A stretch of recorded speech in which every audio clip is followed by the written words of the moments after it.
From Las Vegas, it's Let's Talk News Now with Rick and Ella. Welcome back. We are continuing our conversation with conductor, arranger, I think also producer.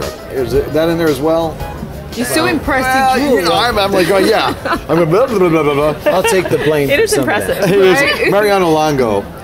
Mariano, when we left, we were talking about some of the different types of music that you have done and converting it to from smaller band sounds into very, very large orchestra sounds. Yes. But you were just here this past week over at the Cannery. Correct, not yourself, but the Buckinghams. Yes. And that's one of the artists that we're developing for the Symphony Pop Smart. And that's going to begin, when will the series begin? The Symphony Pop series with the Buckingham starts in September. Okay. And hopefully we have 3 or 4 dates right now in the fall. And then if all goes well, we'll travel across the country with them. Exciting. And the most important thing about it is it's sort of a time capsule visitation of the whole decade from, let's say, 1965 through the early 70s. And the Buckinghams, in addition to their 5 top 10 hits, they also perform covers of some very important music from that era. They've performed on major shows. Absolutely, and in Kim. some pretty incredible places too. I know we're going to be talking with them soon. We're going to be talking with them tomorrow, as a matter of fact. Yeah. Right. There's a means to this madness that appears to go on here. Can I just ask a question? Sure. I'm curious, because you use an orchestra, do you ever do like classical music from back in the, like sampling it? Well, in some pieces? that's a little out of my genre. I'm a pop musician, an arranger, and I don't profess to be from the classical ilk, but our music does sound that we do in these shows.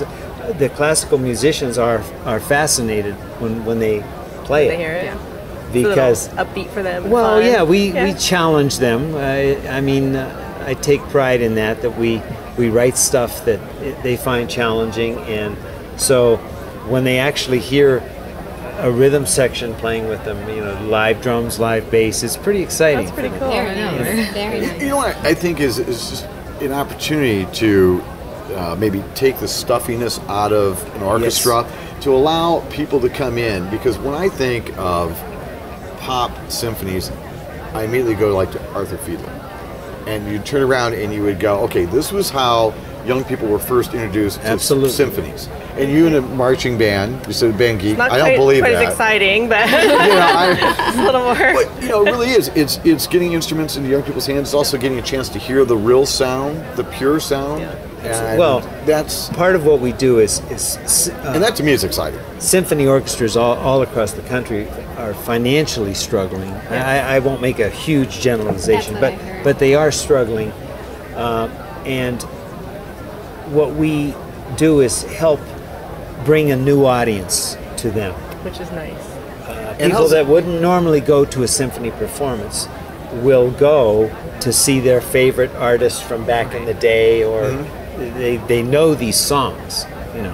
They know this genre of music, whereby they may only go see the symphony do the Nutcracker at Christmas. that's what a young person would normally think. Or the 1812 Overture at the 4th of July. There's a lot of music in between that they're So not you're hearing. basically waking up people Well, we try. Educating. to bring them back. I know Into of- the symphony concert To hall. enjoy Celine music the way- Dion to and enjoy Andrea music. Bocelli did the prayer, which has Absolutely. the orchestra in it. It's one of my favorites. and Love it. and that's that was a huge step forward to bring the masses to that realization of what's out there. So And it works. It really Absolutely. Does. But I have an appreciation for classical music anyway, so Well, I'm coming from Europe. Right. It would make That's a lot why. of sense. One of the things you were talking about music and generations, and how you will take certain parts of music and continue to develop those and do. Isn't it really music that does separate the generations? I mean, if you were to go back through history, you would turn around and go, okay, this music, okay, if it's Backstreet Boys, or if it's the Beatles, or if it's Elvis Presley, or if it's But you know, it Justin is. Bieber. Who's that? No. Who's that? No, every generation has its voice, Right. and I guess what we try to do is we're bringing an iconic voice like the Buckinghams Right. to a new generation of listeners, and we're also looking to develop younger acts, you know, that are melodic songwriters and whatever, and maybe write some symphony music for them too. So that could be a whole new market for them. So if you could orchestrate one of the pop singers right now, like the Justin Bieber Well, guys, who would be interesting Clay to work Aiken with? is Clay a Aiken. marvelous talent, and Jennifer, the girl from Dreamgirls, forgive me. Oh yeah, Hudson. yes, One amazing voice. marvelous talent. So can I just ask, is it more about the vocals or is it about the performer? I think it's the vocals, but the song as well. We'll see you tomorrow morning on Let's Talk News Now. Thank you. We could go on. I know. You're amazing.